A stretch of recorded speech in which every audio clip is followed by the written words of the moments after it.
Hola, ¿cómo están? Sean todos bienvenidos a una nueva conferencia organizada por Autoras de Vanguardia. Es un verdadero gusto recibirlos y contar con su presencia el día de hoy. Para quienes nos acompañan por primera vez, quiero compartirles que Autoras de Vanguardia es una asociación internacional de escritores que desde hace casi 5 años trabaja con un propósito muy claro: acompañar, fortalecer y dar visibilidad a los autores independientes, creando espacios de aprendizajes, de colaboración y de crecimiento que trascienden las fronteras. Y a lo largo de estos años hemos realizado decenas de conferencias, talleres, programas literarios y encuentros internacionales presenciales, siempre con la convicción de que un escritor nunca deja de aprender, porque escribir un libro es solo el comienzo. Prepararse, perfeccionar el oficio y proyectar la propia voz al mundo es parte de nuestro camino. Y hoy continuamos haciendo realidad esta visión al abrir un espacio más de formación impartido por una de nuestras asociadas, convencidos de que compartir el conocimiento fortalece a toda la comunidad literaria. Esta noche tenemos el honor de recibir a una destacada escritora, investigadora y académica puertorriqueña, la doctora Juanina Alexandras Robles Buter. Ella es doctora en lenguaje, es dramaturga, cuentista, ensayista y profesora universitaria. Su formación abarca las humanidades, la educación, el teatro, el arte, la filosofía y las letras en la Universidad de Puerto Rico, que es un recinto de Río Piedras que, además de estudios especializados en el ITALC en Argentina y en el reconocido Instituto de la Sala Beckett en Barcelona. Ella es autora de diversas obras, entre ellas la colección Aventuras de Hacer Teatro, la pieza teatral Godot ya llegó, la narrativa futurista 4224, la antología latinoamericana Cuentos en Cuatro Pasos y los ensayos didácticos dedicados a la pedagogía y la escritura. Su trabajo ha sido publicado en revistas literarias y académicas de Puerto Rico, México y Cuba, y ha representado su labor como conferencista en importantes encuentros y ferias internacionales del libro en ciudades como París, Las Vegas, Guadalajara, República Dominicana y México. Actualmente es profesora universitaria, gestora cultural y directora de la Escuela Virtual Ostosiana, desde donde continúa promoviendo la educación, la literatura y el desarrollo de nuevos escritores. Esta noche nos comparte la conferencia de los Nobel a tu pluma, una invitación a descubrir que podemos aprender de las grandes obras de la literatura universal y cómo esos principios pueden enriquecer nuestra propia escritura. Así que, como el día de hoy se pueden dar cuenta que tenemos una gran ponente, yo los invito a preparar sus libretas de apuntes, a abrir las mentes y a disfrutar de esta valiosísima conferencia. Los dejo con la doctora Juanina Alexandras Robles Buter. Bienvenida. Saludos, siempre un honor, una gala estar aquí, invitada por autoras de vanguardia. Gracias, Juani Vega, por una presentación tan bonita y con gran esfuerzo y entusiasmo académico les presento la conferencia de los Nóbeles a tu pluma. De los Nóbeles a tu pluma es una reflexión de qué elementos extraordinarios han tenido todos estos autores hispanoamericanos que han ganado el premio Nobel desde principio del siglo XX hasta el principio del siglo XXI. Esperando compartir estas excepcionales técnicas con ustedes, comenzamos nuestra conferencia. Esta conferencia está basada en un libro bibliográfico de la editorial Panamericana que les recomiendo a todos, que contiene las biografías de todos los Nóbeles hispanoamericanos de este siglo XX y XXI. dando crédito, ¿verdad?, de que de este libro es que hemos sacado el estudio de estas personalidades. Introducción. Reflexionemos. ¿Por qué entre miles de escritores solo unos pocos llegan a transformar la literatura universal? 11 escritores galardonados de la literatura española que pertenecen a España y a toda Latinoamérica y al habla español en el mundo internacional. Hay que reflexionar que ningún premio Nobel ganó por escribir igual que los demás. Siempre se desarrolló un rasgo literario extraordinario. La palabra extraordinaria es que se sale del ordinario. Por eso una de las recomendaciones es buscar cómo romper la norma a través de nuestros ejercicios de escritura. Todos desarrollaron una voz única, una mirada particular del mundo y un aporte nuevo a la literatura. Esto de la mirada particular del mundo es muy importante porque todos ellos asumieron posición y defendieron paradigmas sociales, artísticos y académicos. O sea, el autor asume posturas. La otra reflexión, los grandes escritores no deben ser copiados ni plagiados, deben ser estudiados para descubrir los principios que hicieron posible su originalidad, para encontrar nuestras claves únicas. No es que imitemos como ellos escribían, no es que imitemos como ellos lo hacían, sino aprender de sus metodologías y estructuras para desarrollar la nuestra propia, buscar nuestra clave única como escritores, que no nos digan, ay, te pareces escribiendo a tal, sino que se vea la originalidad. Nuestro segundo tema, los pioneros. ¿Quiénes fueron los pioneros en ganar este premio? Y lo más importante es que tenían como rol destacador escribir desde la identidad propia. Pues les presento al señor José Echegaray, 1904. Aquí usted puede observar una de sus frases típicas.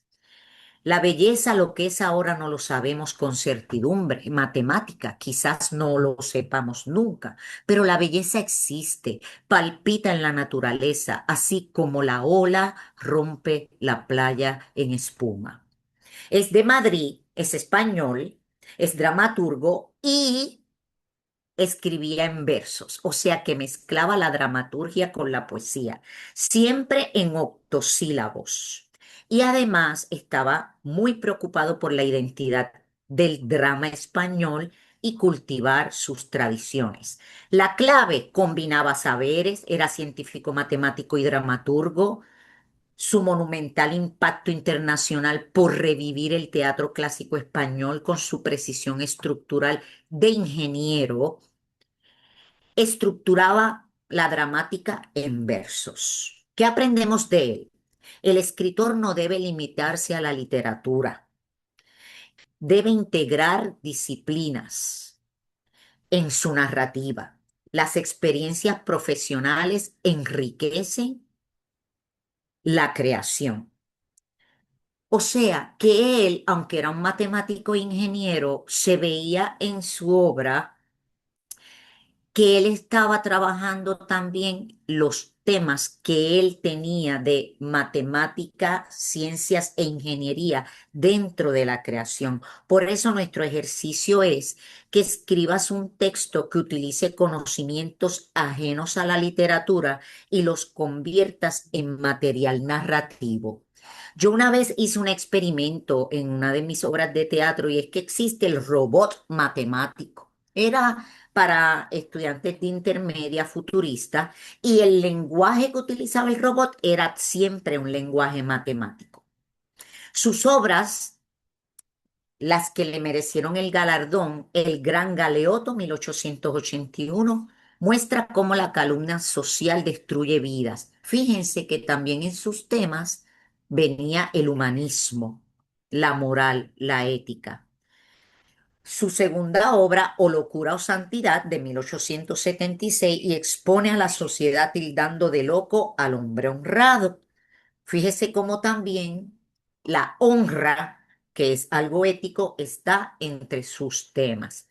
El segundo pionero, Jacinto Benavente, de Madrid, España, dramaturgo también. El teatro es una de las cosas que más se ha premiado en los Nobeles hispanoamericanos. Periodista, poeta, guionista y productor de cine. Hay que recordar que en el principio del siglo XX el cine surge como arte y empieza a desarrollarse con el inicio de Charlie Chaplin y sus películas de mudo. Y él entró dentro de esa época en esta experiencia vanguardista del cine.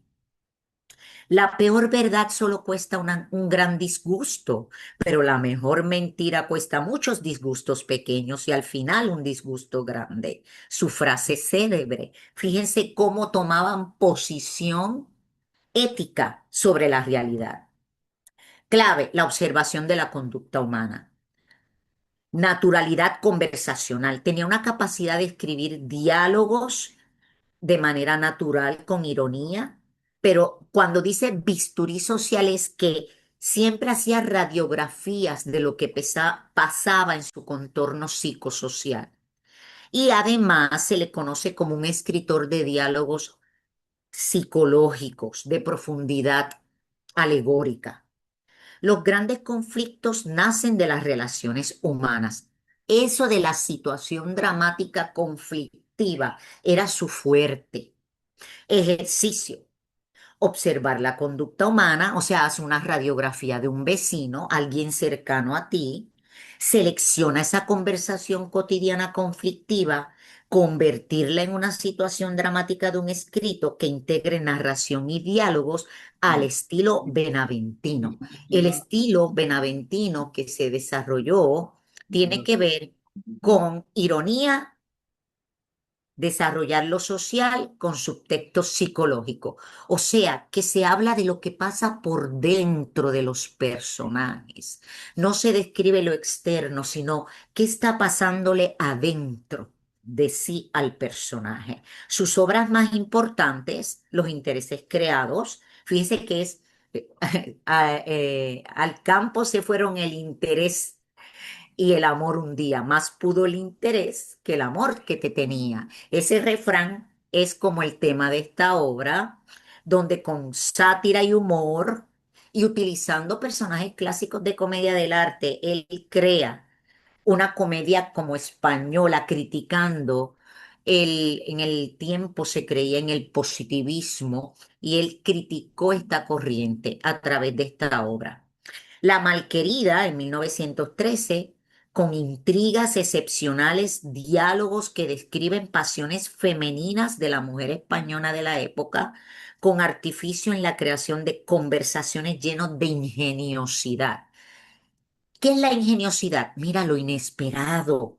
Así que cuando creemos ideas y diálogos, buscar cómo sorprendemos inesperadamente al público. Los próximos autores noveles que vamos a presentar se les conoce por su fuerza de sensibilidad. Gabriela Mistral, Vicuña Chile, poeta lírica, periodista, prosa poética, literatura infantil y epistolar. Gana el premio en el 1945. Y les quiero decir que Gabriela Mistral hasta hizo un poema sobre mi patria, Puerto Rico, que es una belleza. Ella era muy latinoamericana y empática con las situaciones sociales del mundo. Donde haya un árbol que plantar, plántalo tú. Donde haya un error que enmendar, enmiéndalo tú. Donde haya un esfuerzo que todos esquivan, hazlo tú. Sé tú el que aparta la piedra del camino. Gabriela Mistral era una escritora, pero era también una mujer de acciones. ¿Cuál es la clave de, de su galardón? La emoción auténtica, el uso del simbolismo, la alegoría. la imagen lírica llena de pasión y sensibilidad. La literatura conmueve cuando nace de una verdad interior, o sea, hay que ser auténticos.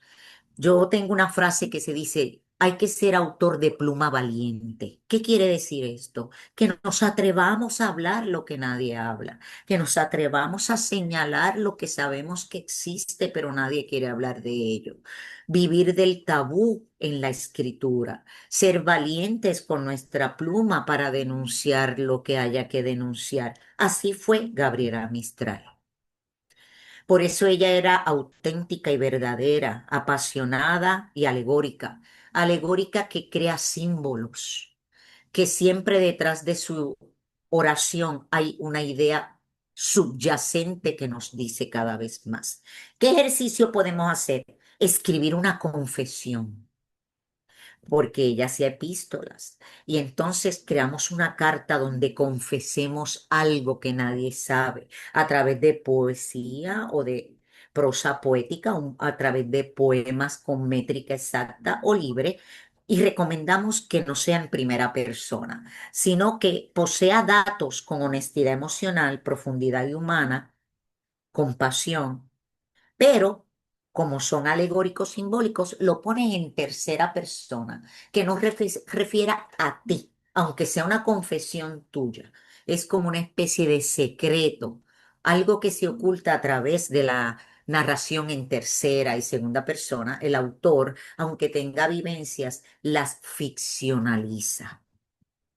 El peso de sus dos mejores obras determinantes para el galardón son Desolación en 1922. El grito del dolor y la pasión es su primer libro mayor y la obra que la consagró a nivel mundial. Lo publicó en Nueva York porque ella era una viajera y reúne la poesía más visceral, trágica y emotiva de ella. Luego, Tala, de 1938, un poema donde ya se ve como una poeta madura, la voz de América Latina. eh, Se consideró unánimemente por los expertos como la obra maestra de su madurez creativa.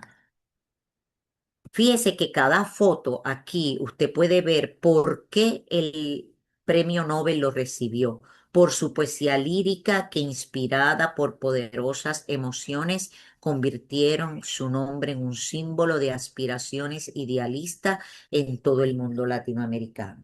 Así que puede, ¿verdad? Que estamos en una conferencia por tiempos, pero después usted puede ver cada foto y ver qué describió el galardón sobre ese autor. Ahora les presento el cuarto, Juan Ramón Jiménez, 1956 ganó su premio. Poesía, una sustancia que alimenta como esencia. Lo más interesante de estas personalidades es que combinaban lo humano también, pero con la ciencia y las posturas de avanzada de su época. Él es de Huelva, España, poeta lírico, ensayista. Cuando era ensayista opinaba sobre la sociedad actual de su momento. Prosa poética es que escribía en prosa, pero era alegórico al escribir. También escribió para los niños y fue conferencista. Él vino a la Universidad de Puerto Rico después de la Segunda Guerra Mundial y hizo una conferencia que se publicó y que yo utilizo con mis estudiantes, que se llama El poder del lenguaje. De ahí es que yo saqué mi conferencia, Los 10 poderes del lenguaje, aunque él no los menciona los 10, pero cuando empieza a explicar por qué el lenguaje tiene poder, se puede inferir esos 10 poderes, y ahí es donde yo estigmatizo esa conferencia. Así que él visitó la Universidad de Puerto Rico, aquí se le recuerda y se le admira por esa conferencia que dio. Él era obsesivo con la búsqueda de la perfección literaria. Lo que aprendemos de él es que la primera versión que escribimos no es definitiva. Él siempre creía que un escrito debe arreglarse y arreglarse. Lo que debe emularse es la revisión constante, la precisión del lenguaje, la belleza expresiva. Él era una persona que creía en que el autor se cultivaba y que debía haber perfección gramatical y expresiva del lenguaje en todos sus formatos.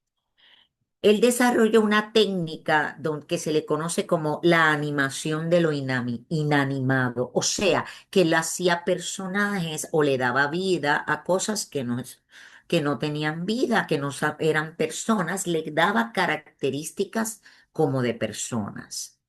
Emular al autor que humaniza el paisaje, los objetos cotidianos, las cosas no solo están ahí, sino que lo que está a tu alrededor siente, te mira y reacciona. Así que como ejercicio podemos crear un escrito de prosa lírica que mezcla las sensaciones que corresponden a los cinco sentidos que nosotros podemos desarrollar en una sola frase, porque él era, vamos a poner así, era cargado sus escritos. Él une lo visual con lo táctil, con lo auditivo, una adjetivación precisa y cromática, hablaba mucho del color y las texturas y no utilizaba adjetivos comunes, buscaba léxicos extraños.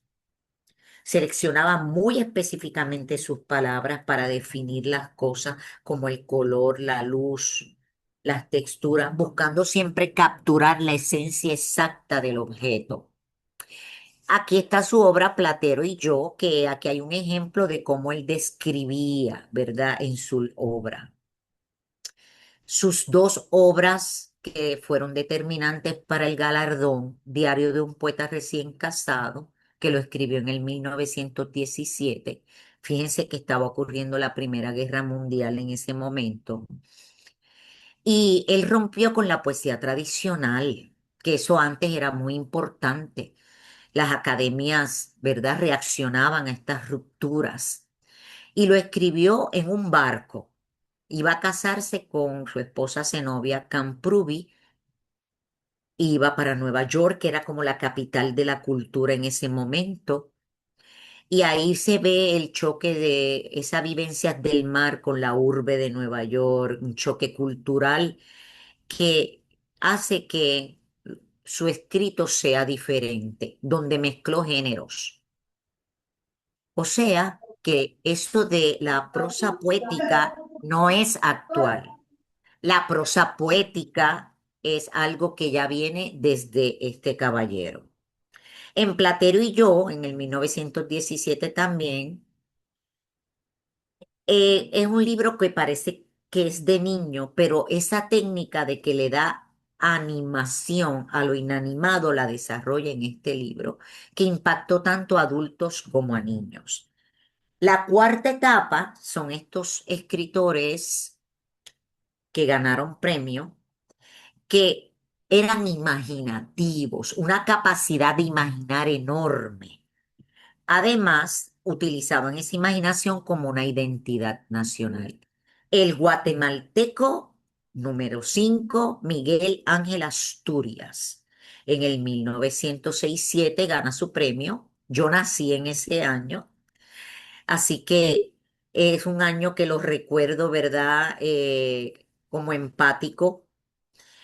Guatemala, novelista, narrativa, ensayista, periodismo, crónica y lo más importante de su obra, tradujo al español el Popol Vuh, el libro indígena que fue escrito por un indígena en lenguajes, ¿verdad? Precolombinos, y él lo hace en español haciendo una contribución enorme.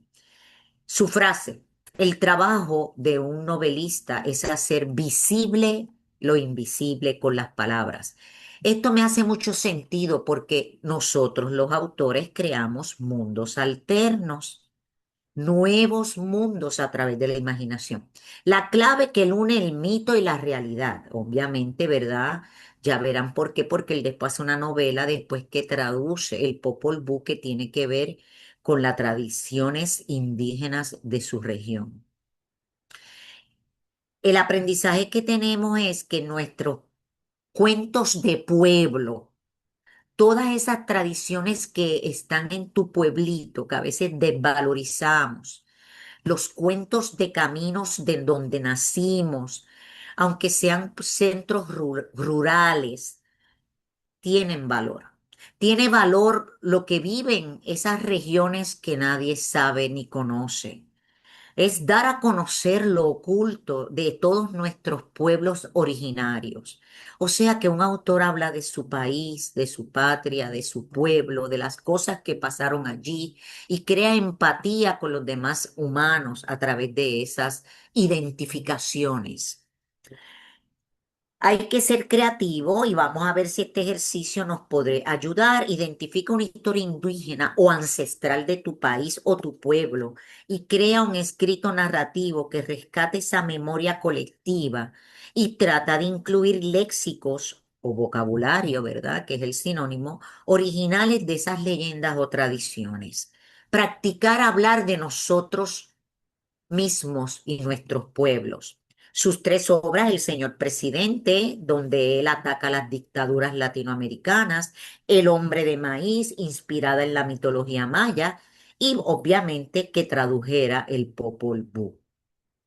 Sexto, Pablo Neruda, Parral, Chile, poeta, ensayista, narrativa, porque hizo cuentos cortos también, y también hacía como unos narraciones poéticas como La Palabra, Describamos la Palabra, que es uno de sus fragmentos que yo más utilizo con los estudiantes universitarios, y saben que escribió una obra de teatro.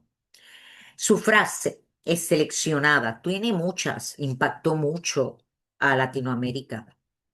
Si me preguntan qué es mi poesía, debo decirles, no sé, pero si le preguntan a mi poesía, ella les dirá quién soy yo. Esta frase lo que revela es que el autor siempre se conoce por su obra. 1971 ganó el premio y la clave que podemos identificar es la capacidad de encontrar poesía en todo y en todos, diría yo. Además, el aprendizaje que nos deja es que no existen temas pequeños, porque usted sabe que él tiene la oda a la cebolla, que es que él coge la cebolla y escribe un poema excepcional sobre una cebolla. Y es otro de los ejercicios que yo hago con mis estudiantes. Y saben que me hacen odas al celular, odas a los audífonos, odas a mi tablet, pero conocen a Pablo Neruda y emulan esta actividad, que es otro de los ejercicios que les propongo, hacerle una oda a un objeto que significa poco o que no tiene tanto valor literario y volverlo con valor literario. Pero aquí hay un ejercicio más estructurado, ya que Pablo Neruda es un escritor muy prolífero y estamos planteando que puede hacer escribir una adjetivación al estilo de Neruda con alta sensorialidad, que eso quiere decir los cinco sentidos, y uso de la imagen contradictoria para describir un concepto abstracto. Tú coges el concepto central, seleccionas una palabra abstracta que guiará tu texto: el tiempo, el silencio, el miedo, la memoria, el olvido. Luego redacta el escrito y aplica las cuatro reglas de adjetivación de Neruda. Hay veces que él viene y utiliza adjetivos relacionados al alimento. Aquí están los ejemplos. A veces a las texturas físicas. Aquí están los adjetivos. A veces al tiempo coexistente, a los opuestos. Aquí está el ejemplo. O al comportamiento animalesco instintivo. Utilizando esas adjetivaciones particulares de Neruda, hacer, por ejemplo, una oda a un objeto. Estas tres obras, vamos a mencionarlas, pero él tiene muchas más. 20 poemas de amor y una canción desesperada es una de sus obras más conocidas y es erótica, pero es un erotismo muy fino, muy lírico, donde la mujer se vuelve paisaje. El canto general en el 1950 es una epopeya lírica y política que refiere a elementos históricos. Epopeya es donde él vuelve héroe a su pueblo, a las luchas sociales e identidad de Chile. Chile como un héroe de Latinoamérica. Confieso que he vivido, 1974, fue publicado después que él murió, pero si le quieres conocer, es una obra autobiográfica y ahí vas a conocer muy bien al autor. Ahora vamos a pasar al quinto tema, la literatura como conciencia social. Les presento a Vicente Alexandre. Es como Alexander, pero está escrito diferente. Ganó su premio en el 1977, Sevilla, España, y él es surrealista. O sea, ver la realidad en otro plano. Eso es lo que es un surrealista. Es como partir de la realidad y crear un segundo plano de ella. Es la generación del 27 de todos estos escritores que querían romper normas humanistas. La poesía tiene que ser humana. Si no es humana, no es poesía. Existir es vivir con la ciencia a ciegas. Era una época donde estaban habiendo muchos cambios tecnológicos y él era de este grupo de autores que resentían la ciencia sobre las humanidades. En el 1977 gana su premio por la exploración del ser humano, por su búsqueda filosófica, porque liberaba el pensamiento humano del control de la lógica. En ese momento hubo muchos autores que hacían cosas en contra de lo racional, la moral y las convenciones sociales, romper las ideas del momento. Es sumamente creativo, rompía moldes e iba contra la corriente. Ejercicio. Escribe un texto breve en el que la voz poética hable desde un lugar donde la razón ya no gobierna. Tu misión es dejar que el pensamiento avance como una corriente libre e instintiva.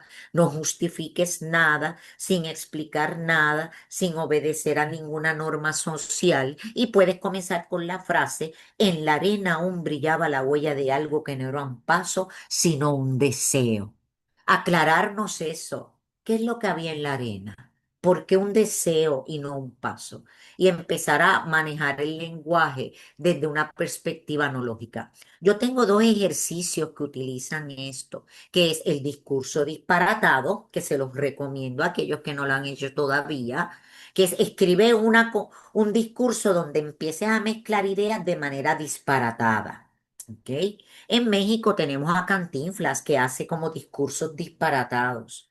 También puedes hacer un ejercicio donde quieras romper la sintaxis de las oraciones, aunque parezca un error. Y eso ayuda a buscar elementos creativos del lenguaje. O el insulto no insulto, donde insultamos sin insultar, creando ideas nuevas. Aquí tienen sus cuatro obras: La destrucción o el amor, La sombra del paraíso, Historia del corazón. Eh, Aquí hice dos señalamientos de historia del corazón, porque en una estamos, ¿verdad?, el año que se produce, y lo otro es por este elemento antropocéntrico. Este libro, lo que refiere a antropocéntrico es que está centrado en la vida cotidiana del ser humano. Y es bien importante este aspecto donde el humano es lo importante. Valoraciones de los principios humanistas y del cuidado de los mismos. Y donde ese es el parámetro. Si violaste los principios humanistas, no está bien. Eso nos puede ayudar hasta en la geopolítica actual, esta visión de este autor. Eh, Así que fue muy prolífero. Aquí hemos puesto estas tres obras nada más y fue lo que le hizo merecer el galardón. El gran escritor aclamado por todos los tiempos, yo diría, y espero no equivocarme, que de todos los que vamos a conocer hoy, él sobresale. Gabriel García Márquez, 1982, Aracata, Colombia. Novelista, cuentista, dramaturgo, poeta juvenil y ensayista. ¿Por qué hago la salvedad poeta juvenil? Porque el único libro de poemas que escribió fue cuando era bien joven. Después decía que él no era poeta y cambió de género, pero está publicado su libro de poesía y no está mal, pero él mismo se consideró más escritor narrativo y ensayista. Escogimos esta frase: el secreto de una buena vejez no es otra cosa que un pacto honrado con la soledad. Me gusta porque el tiempo te hace reflexivo y es una interiorización de ti mismo. Por eso me gusta su frase. Fíjate que escribieron de él por sus novelas y cuentos, en lo que lo fantástico y lo real se combinan en un mundo imaginario ricamente compuesto que refleja la vida y los conflictos de un continente. Ahí está su vínculo con la situación circunstancial social de la época. Clave, convertirlo cotidiano en extracotidiano. Ese es su estilo, el realismo mágico, ver la magia en la realidad, lo sobrenatural y lo invisible como una crónica latinoamericana. Aprendemos de él que la magia surge de la manera en que la contamos. Lo que debe emularse siempre es la construcción de atmósfera, poder narrativo, memoria familiar y comunitaria. Él parte en Cien años de soledad de todas las vivencias de su pueblo, de todo lo que sucedió realmente allí, pero la manera de contarlo le dio realismo mágico, donde lo sobrenatural, que es un elemento muy latinoamericano, tomaba fuerza. Por eso el ejercicio parte de esto, de escritura. Macondo nació de un pueblo concreto, no de una fantasía abstracta. Por eso del pueblo que naciste, haz un listado de curiosidades extra cotidianas y crea descripciones de tu pueblo en realismo mágico, creando tu propio Macondo. Miren, este caballero es bien prolífero. Aquí están solo algunas de sus obras. Yo creo que la mayoría de ustedes han leído mucho de ellas. Cien años de soledad, saben que es una novela con 50 millones de copias vendidas en 40 idiomas, perdonen el errorcito que hay ahí, que con una gran influencia internacional. El amor en los tiempos de cólera es la patología clínica y social y está conectado con un autor que él admiraba, Flaubert, con el libro Madame Bovary. Crónica de una muerte anunciada, la tradición, maldición inevitable. Es su tema. Cómo por tradición y honor se hacen unas cosas que lo que son daños. Era un planteamiento temático. La increíble historia de la Cándida Heréndida y de su abuela desalmada. Algunos dicen que es un cuento largo, otros dicen que es una novela corta, pero es el título más largo identificado en la literatura hispánica. Creo que tiene unas 31 sílabas. El ahogado más hermoso del mundo, que es el tema de la muerte individual y social. Él juega con que un pueblo muerto, donde no pasa nada extraordinario, a través de un muerto que llega ahogado, revive. Y ese tema de la muerte de una manera muy creativa y original. Un señor muy viejo con alas enormes es la desmitificación de lo sobrenatural. Pero sin embargo, aquí una obra de realismo mágico y no es la más leída de él, pero se ha leído mucho, donde aparece un viejo con alas y lo sustituye la mujer araña, como si fuese estos circos de antes que viajaban por Latinoamérica, y donde ahí se ve el desprecio que a veces socialmente tenemos de asuntos humanos como los viejos, los mayores, cómo valorizamos a los demás. Diatriba de amor contra un hombre sensato es su obra de teatro. Un monólogo de ella mientras ella empieza a monologar el personaje femenino mientras él lee indiferente. Yo usé esta estructura para crear una dramaturgia que se llama El nacimiento de una cebolla, pero no es una copia. Ella está haciendo un planteamiento a su esposo y él no lee todo el tiempo, pero solo reacciona físicamente. Y hay un diálogo de lenguaje corporal con lenguaje hablado y se vuelve interesante. Poemas de juventud es el poemario que escribió en el 1944 al 47 y pues está accesible a todos. Esta parte de que les doy el ejemplo de que yo utilicé la destreza de esta obra para crear una estructura, es lo que es bueno de emular a estos escritores en sus técnicas para uno practicar como autor. Próxima etapa, la disciplina y el oficio. Aquí presentamos a el español Camilo José Cela, ganó premio en el 1989. Frase, hay dos clases de hombres, quienes hacen la historia y quienes la padecen. Son una frase muy famosa. Esta es la importancia del escritor que accione en su sociedad. Novelista, cuentista, ensayista, dramaturgo, poeta, periodista, lexicógrafo, quiere decir que hacía diccionarios. Bien, en el 1989 gana su premio y la clave de él es experimentar. El escritor debe romper moldes y lo que debe emularse es riesgo creativo, innovación formal. Cuando dice formal es que debes innovar, pero sin romper la formalidad del lenguaje. Y eso es a veces contradictorio y se forman polémicas. Si se puede romper o no la gramática del lenguaje y sus formalidades. Ejercicio.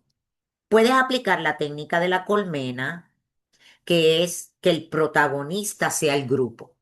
¿Ok? Eso es bien interesante, que el protagonista es un grupo social. El reto que vas a narrar lo que ocurre en una parada de autobús a las 8 de la mañana, por ejemplo, un día lluvioso, no puedes enfocarte en una sola persona, tu punto de vista debe saltar rápidamente de una vida a otra, o sea, porque estás enseñando la vida de todos en el fragor de la comunicación e interacción entre ellos y paso a paso romper el molde, quiere decir que empiecen a ocurrir cosas no cotidianas e inesperadas y que sea diferente y original las coincidencias en esa parada de guagua. También puedes aplicar el simultaneísmo, que es otra de sus técnicas, que es hacer, narrar lo que hace o piensa cada uno de ellos en dos o tres líneas, pero que exprese qué es lo vulnerable de cada personaje, pero simultáneamente. ¿Ves? No es que dedicas todo a un personaje y después vas al otro, no, es como que en lo corto que estableces, hablas de todos a la vez. El tremendismo es que no busques belleza poética, que a veces hables de lo feo, de lo malo, de lo que no gusta, del boquete en la carretera, del bache que ensucia tus zapatos, que no todas las imágenes busquen ser bellas, que también se le dedique al olor desagradable, palabras, que trabajes la prisa egoísta, el dolor de muelas. Recuerdo una obra de Osvaldo Dragón que era sobre un dolor de muela. Aquí tienes tres ejemplos de sus obras, aquí puedes disfrutar sus descripciones. La familia de Pascual Duarte, que es la que más se conoce en el 1942, que aplicó el tremendismo por la violencia de la vida rural que estableció, La Colmena, donde hay una narrativa coral de grupo después de la posguerra, y aquí, porque se escribe esta obra, hay unos que dicen que fue en el 1969, otros en el 1936, destacó por su intensa experimentación con la guerra civil. Vamos ahora a la universidad desde lo local. O sea, estos son autores que siempre escribieron, no como si fuese de mi región, sino universalizando el texto. Octavio Paz. México, poeta, periodista, novelista, cuentista, ensayista, dramaturgo, traductor. La poesía no es un decir, sino un hacer que es un decir. Esta redundancia es parte de su estilo. Esto de que cambio los conceptos y digo lo contrario. La clave es que él piensa profundamente la cultura propia, pero para llevarlo a ejemplos internacionales. Es bien auténtico, bien universal y lo que podemos emular es que es él hace reflexiones intelectuales a través de sus escritos y siempre refleja la curiosidad ante los hechos, cuestionar los hechos. y además dialoga entre diferentes culturas en sus escritos. Los escritos están llenos de paradojas, o sea, cosas que no se pueden explicar, que son paradójicos y contradictorias en sí mismas, como por ejemplo un personaje bien valiente, pero de momento descubre sus temores. Eh, Junta palabras en las descripciones que parecen contradictorias, también personajes con características contradictorias, internamente también contradicciones del personaje. El instante de los opuestos, de ahí podemos sacar que podemos escribir un poema, un texto breve como ejercicio de 4 líneas, donde describas un elemento de la naturaleza, pero utilizando antítesis, antiatributos, dándole atributos contrarios al mismo objeto. Eh, lo otro es que él también hacía ejercicios donde no había gramática. Cómo escribir sin usar la gramática, sin comas, sin puntos. Y estos pues son discursos literarios interesantes. Escribir ininterrumpidamente, dejar que las ideas fluyan como el agua. Paz utilizaba la estructura circular. Eso yo también lo he aplicado.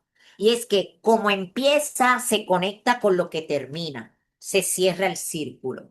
En el teatro es muy importante cerrar estos círculos de la situación dramática y yo lo he utilizado mucho. Hay que conectar el inicio con el final. Muy bien, aquí tenemos estas 3 obras de impacto: El laberinto de la soledad, 1950, Piedra del Sol, 1957, y El arco y la lira. Es un ensayo, pero sin embargo utiliza el fenómeno poético y la palabra descriptiva. Próximo y último, 2010. Desde entonces no ha ganado ningún hispanoamericano premio de literatura. Mario Vargas Llosa cerró el círculo de estos premios: peruano, novelista, cuentista, ensayista, dramaturgo, periodista y memoricista, porque creaba crónicas para que no se olvidaran, históricas de su entorno. Frase: el mundo de la literatura, el mundo del arte es el mundo de la perfección, es el mundo de la belleza. Aquí vemos estos escritores cómo integraban el arte, la belleza al mundo que vivimos, siempre reflexionando en qué somos como grupo colectivo en la humanidad. La Academia Sueca ha destacado cartografía de las estructuras de poder y sus imágenes mordaces de la resistencia del individuo, la rebelión y la derrota. Eso es lo que la academia dijo al darle el premio. La arquitectura narrativa, cómo él construye la narración desde lo difícil de decir, desde lo crudo, desde lo que es al narrarlo el lector lo rechaza. ¿Cómo referimos a estas historias? Él es muy planificador de sus escritos, tiene dominio técnico y construye unos personajes muy profundos.